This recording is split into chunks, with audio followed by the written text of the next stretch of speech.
Lo vieron llegar una tarde en la que el viento traía arena. Y los perros no ladraban. El tipo bajó del tren sin apuro. Con un sombrero bajo y la barba mal crecida. Las botas hechas polvo. Y un medallón colgando del cuello. Oscuro. Pesado. Antiguo. No miró a nadie. Tampoco saludó. Solo caminó por la calle principal de Nuevo Robledo. Como si supiera exactamente hacia dónde iba. Pero nadie lo conocía. ¿Viene por trabajo?, preguntó el encargado de la fonda. El tipo negó con la cabeza. Entonces, ¿busca a alguien? Silencio. Pagó la habitación con monedas viejas. Ni una palabra de más. Ni una sonrisa. Al subir las escaleras, una niña lo miró desde el pasillo. «Usted huele a leña», dijo. Él se detuvo. La miró con unos ojos que no parecían de este siglo. «¿Y vos a Romero?», dijo, sin tono. La madre de la niña la llamó enseguida. Pero no con miedo. Con esa mezcla de respeto y curiosidad. Que despierta lo que no se entiende. Pasaron los días. El forastero salía al amanecer. Y volvía al anochecer. Siempre solo. Siempre cubierto de polvo. Lo vieron ir al cementerio. Luego al manantial. Y más de una vez, sentado en la colina. Mirando hacia donde ya no había casas. Solo ruinas de lo que fue una misión antigua. A veces llevaba flores. No para dejar en una tumba. Sino para deshojar en el viento. Una mujer mayor, la señora Antonia. Que había vivido en el pueblo toda su vida. Lo siguió un día con disimulo. Quería saber a quién buscaba. Porque nadie entra a un pueblo así. Tan lejos de todo. Si no viene por algo. O por alguien. Lo vio agacharse frente a un círculo de piedras. Casi invisible en medio del campo. Allí, el hombre sacó el medallón de su cuello. Lo sostuvo entre las manos. Y empezó a murmurar algo en una lengua que ella no entendía. Pero no era español. Tampoco latín. Era algo más viejo. Más de la tierra. Volvió al pueblo sin acercarse. Y desde entonces, cada vez que le preguntaban por el forastero, Antonia solo decía: ese no vino a quedarse. Vino a cerrar algo. Los niños le tenían respeto. No miedo. Le dejaban piedritas en la puerta de la fonda. Dibujos en servilletas. Y él, aunque no respondía con palabras, a veces dejaba trozos de cuero tallado. Junto a las ventanas de los que lo saludaban. Uno tenía una serpiente. Otro, un ciervo. Otro, una luna. Pero siempre, siempre, un sol pequeño en una esquina. Como si cada pieza llevara parte de su memoria. Una tarde, Clara, la hija del herrero, lo encontró en el taller viejo del pueblo, mirando una foto antigua colgada en la pared. Era una imagen de los primeros colonos, con rostros tensos y polvo hasta en el alma. ¿Está buscando a alguien de ahí? Él la miró. Busco a alguien que ya no está, dijo. Pero que dejó algo en mí. Clara sintió un nudo en el pecho. No por miedo, sino por lo que uno siente cuando algo es verdad. Aunque no lo entienda. El cantinero, el cura, los peones del molino. Todos empezaron a hablar del medallón. Decían que era apache. Que tenía símbolos que ya no se usaban. Que no lo vendía, no lo escondía, no lo explicaba. Solo lo llevaba, como quien carga un apellido sin apellido. Algunos creyeron que era hijo de alguno de los indios. Que pelearon en las guerras del sur. Otros pensaron que era un desertor. Alguien que se crió entre ellos. Y ahora volvía a buscar respuestas. Pero nadie sabía. Y él no decía. Hasta que un día, no bajó a desayunar. Ni salió al anochecer. Ni regresó del monte. Lo encontraron en su habitación. Tendido sobre la manta. El medallón apretado entre las manos. Y una carta sin abrir al lado del corazón. No tenía nombre. Ni firma. Solo una línea escrita con tinta desvaída. No vine a que me entiendan. Vine a dejar de esconderme. El médico del pueblo dijo que fue el corazón. La señora Antonia dijo que fue la pena. La niña del romero dijo que se había dormido con su sol colgado al cuello. Y Clara, la del taller, la que le preguntó por la foto, fue la que encontró el segundo papel, guardado dentro del medallón. Y allí sí había un nombre. Uno que nadie en el pueblo había oído jamás. Pero que alguien, alguna vez, debió haber pronunciado, como si dijera hogar. El medallón pesaba más que el cuerpo del hombre que lo había llevado. Clara lo sostuvo entre sus dedos, con cuidado, como si pudiera romperse el aire que lo rodeaba. Lo abrió despacio. Dentro, había un círculo de tela, cosido con hilos desiguales, y una palabra bordada en rojo oscuro, como sangre ya seca. No que ahí. Nadie sabía qué significaba. Ni siquiera Antonia. Ni el cura. Ni los que aún recordaban cuentos de cuando los apaches cruzaban esas tierras con el sol a la espalda. Clara lo repitió en voz baja, como si con eso pudiera despertar algo. ¿No caí? Y entonces la niña del romero, la misma que lo había olido a leña, tiró de su falda. Mi abuelo decía esa palabra cuando soñaba. ¿Y qué significa? La niña encogió los hombros. Pero siempre lloraba después. Lo enterraron al tercer día. Nadie sabía su nombre. Nadie firmó el acta. Pero todos fueron. Antonia colocó flores secas. El cantinero puso una piedra negra. La niña, una ramita de romero. Y Clara, el medallón. No sabíamos quién eras, susurró. Pero ahora no podemos olvidarte. El silencio que siguió no fue vacío. Fue lleno. Como si alguien dijera, gracias, por no tener miedo. Esa noche, Clara no pudo dormir. Soñó con una llanura. Con una mujer que le hablaba en un idioma que no entendía, pero que la hacía llorar. Y al despertar, tenía una idea fija en la cabeza. Tenía que saber quién había sido. No por curiosidad, sino porque algo en ella lo pedía como una promesa. Fue a buscar a los más viejos del pueblo. A revisar archivos, cartas, registros. Pero no había nada. Ni apellido, ni fecha. Solo rumores. Hasta que en un libro olvidado del despacho del cura, halló un trozo de crónica de 1878. Hablaba de un niño que había sido hallado en medio de una masacre. Único sobreviviente. Piel mestiza. Cabello oscuro. Con un medallón apache atado al cuello. El documento decía que fue entregado a una familia blanca del norte, para ser criado como cristiano. Clara sintió un escalofrío. ¿Era él? Fue entonces cuando comprendió. No había venido a buscar a nadie. Había venido a recordarse a sí mismo. A morir donde empezó. Con el nombre de su madre cosido en hilo. Y el silencio de su tribu aún caliente en los huesos. Pasaron semanas. Clara volvió al sitio donde lo vio tallar piedras. Encontró pequeñas marcas en el tronco de un árbol. Eran símbolos que no entendía, pero que no podía dejar de mirar. Líneas. Círculos. 3 puntos en cruz. Antonia los vio y susurró. Eso es un rastro. Como los que hacían los ancianos para que los suyos los encontraran después de muertos. Clara lo frotó con los dedos. ¿Y si lo encontró alguien? ¿O si todavía está esperando? Decidió escribir su historia. No como biografía, sino como carta. Una carta para quien algún día pronunciara no que yaí sin saber por qué. Para quien soñara con fuego y no entendiera el miedo. Para quien buscara identidad en la arena. La tituló como debía. No sabían quién era, hasta que murió con su medallón apache. Y al terminarla, no sintió que cerraba algo, sino que abría la puerta a alguien. La colgó en la escuela. Y un día, una mujer que viajaba sola, con los ojos llenos de viento, se detuvo frente a ella. Leyó. Y lloró en silencio. ¿Lo conoció? No, dijo Clara.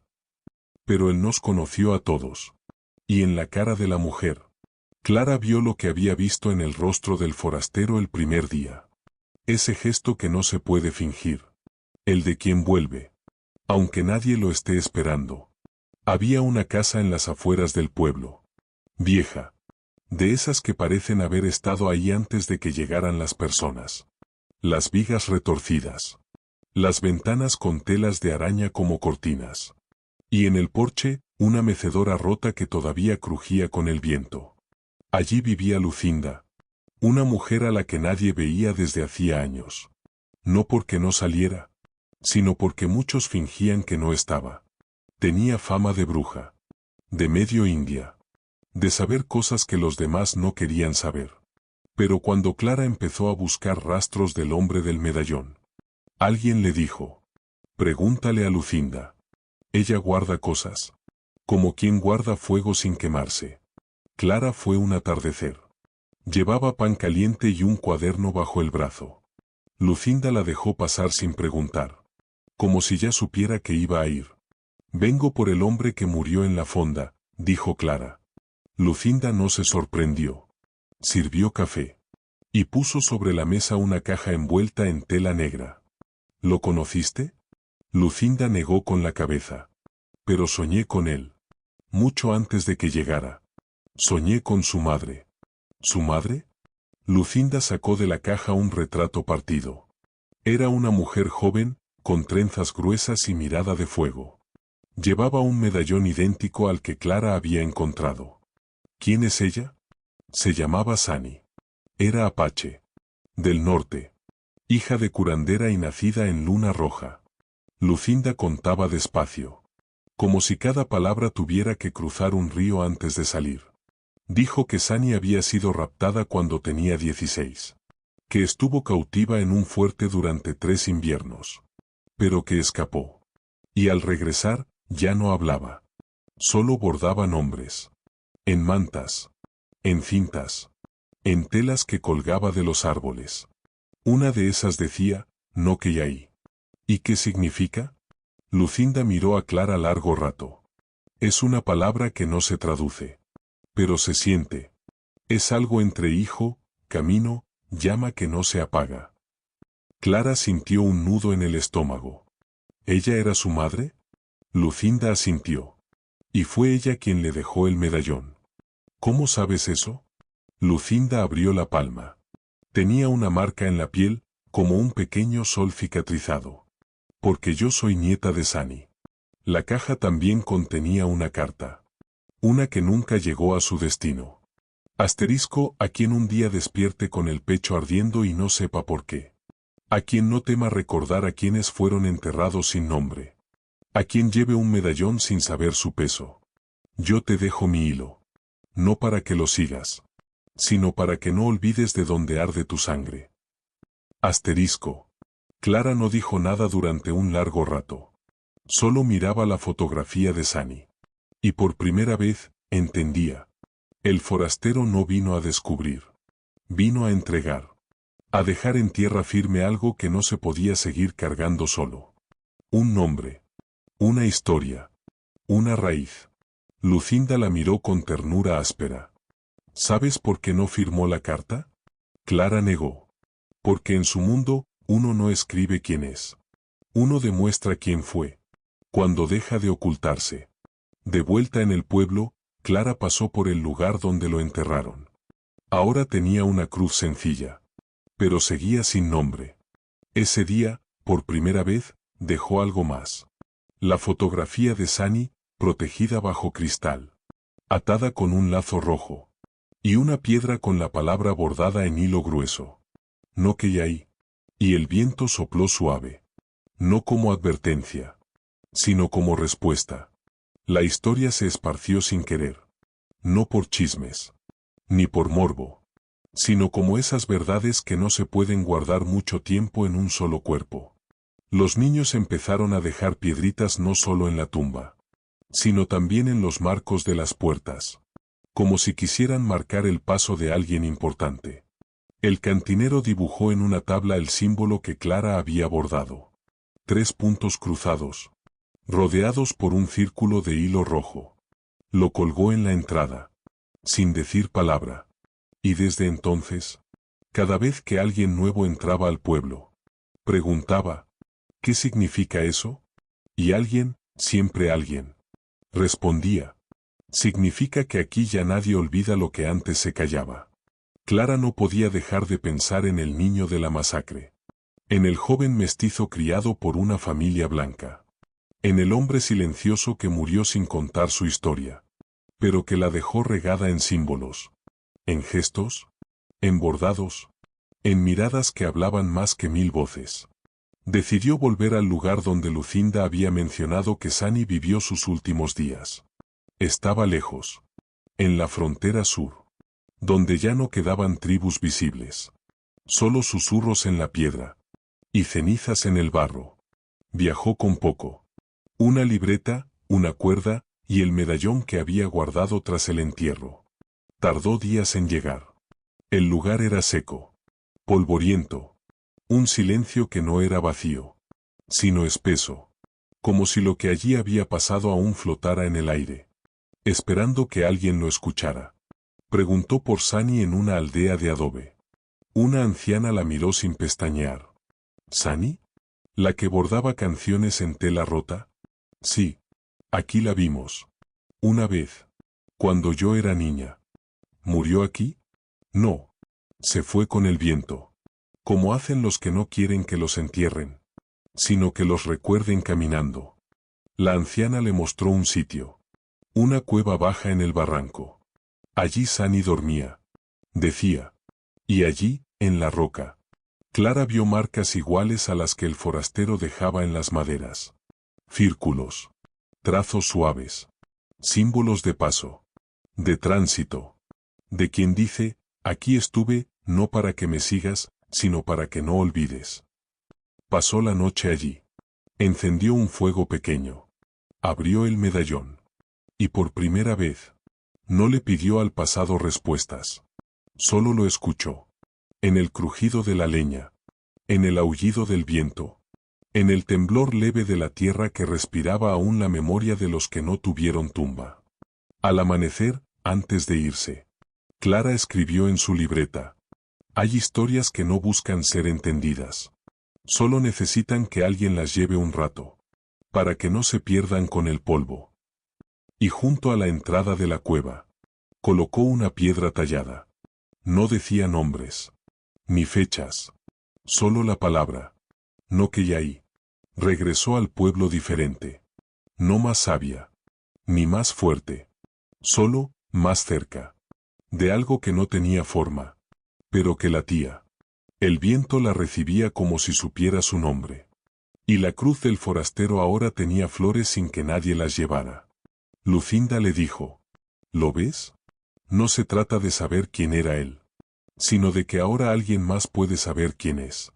Esa noche, Clara volvió a soñar. Pero esta vez no era la mujer la que hablaba. Era el hombre. Y decía, sin abrir la boca. Gracias por no contar mi historia como un secreto. Sino como una semilla. Y Clara, aún dormida, sonrió. Porque entendía. Después de su viaje, Clara volvió distinta. No lo dijo en voz alta. Pero quienes la miraban sabían que algo en ella se había asentado. Como si una piedra que antes rodaba sin rumbo hubiera encontrado el hueco donde quedarse a descansar. No hablaba del hombre del medallón en las reuniones. Ni lo usaba como historia para dar lástima. No había dramatismo. Solo verdad. Y esa verdad empezó a abrir puertas. Primero fue el maestro del pueblo, que decidió colgar en la escuela un mapa de los antiguos caminos indígenas, con los nombres que ya nadie usaba. Luego fue el alcalde, que preguntó si alguien recordaba el sitio exacto, donde estaban las tumbas sin cruz, de los que murieron sin apellido. Después fue un grupo de jóvenes, que empezaron a tallar los símbolos que el forastero dejaba, como forma de comunicación entre los que venían de paso. Y nadie se los prohibió, porque no hacían ruido, solo recordaban. Clara iba cada domingo al cementerio, no para llorar, sino para limpiar la tierra, acomodar la piedra, y dejar un hilo rojo nuevo, atado a la cruz. Un día, mientras lo hacía, una mujer de paso la miró y le preguntó, ¿es un pariente? Clara sonrió. Sí, de esos que uno no conoció, pero que cuando mueren, te devuelven el apellido del alma. Lucinda, por su parte, empezó a abrir su casa. La que antes era vista como la bruja del monte. Ahora era la que tejía historias. Y no las inventaba. Solo las soltaba. Como quien abre la mano para que salga un pájaro que llevaba demasiado tiempo encerrado. A los niños les contaba de Sani, la que bordaba silencio. A las madres, les enseñaba a escuchar lo que no se dice. Y a Clara le dijo una noche: la historia no termina con su muerte. Termina cuando nadie más pregunte quién fue. Pasaron meses. Y llegó un día al pueblo un joven con ojos como carbón mojado. Y un acento que no se sabía de dónde era. Tenía un cuaderno viejo en el bolsillo. Y buscaba un símbolo que había visto tallado en una piedra al norte. Decía que soñaba con fuego. Con bordados. Con una palabra que no entendía. ¿Qué palabra?, preguntó Clara. El joven sacó un papel doblado. En él, escrito con una letra insegura, decía: no que ya ahí. Clara lo miró. No con sorpresa, sino con esa calma de quien ha estado esperando algo mucho tiempo. Sin apuro. Ven, le dijo. Tengo algo que contarte. Esa tarde, el joven la acompañó al cementerio. Se sentaron frente a la tumba. Y Clara, por primera vez, leyó en voz alta todo lo que había escrito. No lo adornó. No lo explicó. Solo lo dijo como se dice lo sagrado. Con los pies firmes. Y el corazón abierto. Al terminar, el joven lloró. No por tristeza, sino por reconocimiento. No sé por qué me importa tanto esta historia, dijo. Porque te pertenece, respondió Clara.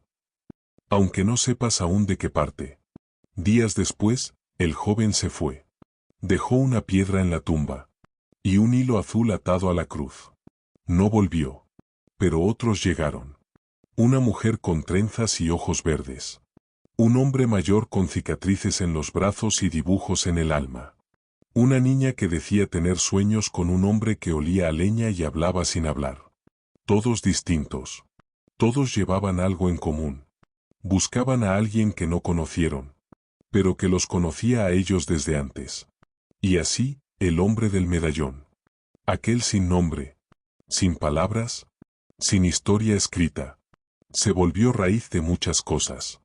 De una escuela que ahora enseñaba más que fechas. De una cruz que se volvió altar sin templo. De una historia que se contaba como se canta una canción antigua. Sin saber de dónde vino, pero sabiendo que te sostiene. Clara, con los años, envejeció sin ruido. Siguió yendo al cementerio. Siguió tallando palabras. Y cuando supo que el cuerpo empezaba a cansarse, bordó en una cinta blanca el símbolo del medallón. Y la guardó en una caja junto a su diario. Antes de morir, dejó escrito: yo sí supe quién era. No por su rostro, ni por su voz, sino porque, cuando me miró, por fin sentí que yo también tenía historia. Y el viento, que no olvida, sigue moviendo la rama seca junto a su tumba.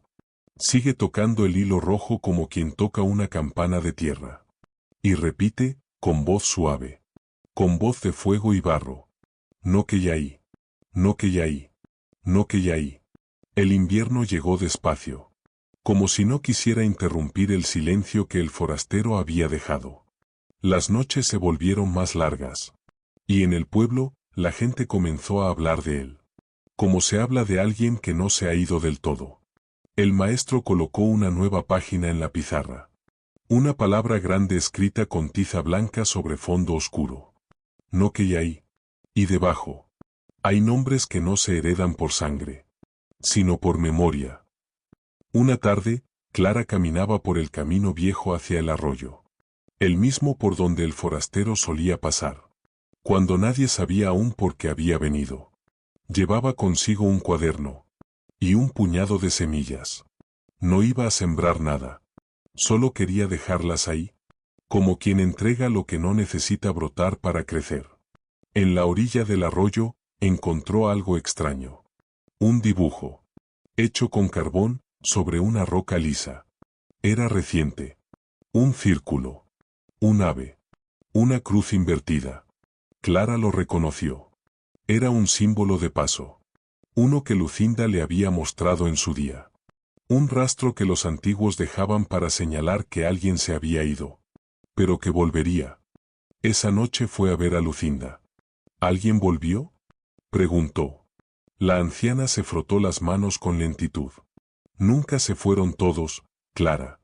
Solo esperaban que alguien encendiera una luz. ¿Y quién dejó el símbolo? Lucinda sonrió, con esa sonrisa que no es de burla, sino de paciencia. Tú. Aunque no lo sepas. Durante los días siguientes, en varios rincones del pueblo, empezaron a aparecer nuevas marcas. En el molino. En la puerta de la escuela. En la roca junto a la fonda. Y cada una distinta. Unas eran dibujos. Otras solo hilos atados con precisión. Y otras eran piedras colocadas de cierta forma. Pero todas compartían una misma lógica. Alguien había entendido. Y estaba contestando. Clara no habló de ello. No escribió un nuevo artículo. No quiso hacerlo historia para los libros. Solo lo vivió. Como quien acepta que algunas raíces crecen sin haber sido sembradas. Porque estaban ahí desde antes. Solo necesitaban ser vistas. Una mañana, al abrir la puerta de su casa, Clara encontró un sobre sin remitente. Dentro, una hoja, escrita con letra firme, y unas líneas que le helaron el cuerpo. Él era mi hermano. Y murió como debía. Donde el polvo aún recuerda. No decía más. No había firma. Solo una pequeña pluma, envuelta en papel rojo. Clara se sentó, con las manos temblorosas. Y por primera vez en mucho tiempo, lloró sin saber por qué exactamente. Era alivio. Y pena. Y esa extraña alegría que solo llega cuando algo que no sabías que esperabas, por fin se cumple. Días después, llegó al pueblo una pareja con acento del norte. No buscaban hospedaje. Solo preguntaban por la tumba del que llevaba el medallón. Y cuando llegaron a ella, el hombre se arrodilló. Tocó la tierra. Y susurró algo en una lengua antigua. La mujer, en cambio, miró en silencio. Y cuando Clara se acercó, solo dijo: nosotros también lo soñamos. No explicó más. No hizo falta. Aquella noche, Clara subió a la colina, donde el viento sopla como si arrastrara historias no contadas. Encendió una pequeña fogata. Y sobre ella, colocó una piedra plana. Allí talló, con paciencia, una palabra que ahora sí sabía decir sin miedo. Hermano. Y luego, en un rincón, agregó: nunca te llamamos. Pero siempre esperábamos que vinieras. Los días pasaron. Pero algo había cambiado. La fonda ahora colgaba hilos rojos en la entrada. En las clases, los niños aprendían a tallar símbolos antiguos. Y en las noches, el viento parecía cantar bajo. Como quien tararea un nombre que por fin ha sido pronunciado. Muchos años después, Clara ya no caminaba con la misma fuerza. Pero aún visitaba la tumba. Aún limpiaba el polvo. Y aún bordaba, cada año, un nuevo hilo. Había hecho uno por cada visitante que llegó preguntando. Por cada niño que dibujó un círculo con 3 puntos. Por cada historia que brotó sin querer. Una tarde, ya muy vieja, se sentó junto a Lucinda. ¿Crees que él supo que lo esperábamos? Lucinda, también frágil, asintió. Lo supo. Por eso eligió morir aquí. No para ser encontrado, sino para dejar algo que nadie pudiera enterrar. El día que Clara murió, el pueblo entero fue al cementerio. En su tumba no pusieron cruz, ni lápida de mármol. Solo una piedra, tallada con la palabra que ella misma había elegido. Historia. Y atado a ella, un hilo rojo, que nunca se deshizo con el viento. Hoy, en Nuevo Robledo, nadie pregunta ya quién fue el forastero. Porque todos lo saben. Era uno de los que no aparecen en los censos. Ni en las fotos. Ni en los libros. Pero que están en los símbolos. En los hilos. En los sueños. Y cada vez que alguien nuevo llega y pregunta, ¿quién era? Alguien, siempre alguien, contesta. No lo sabíamos, hasta que murió con su medallón Apache.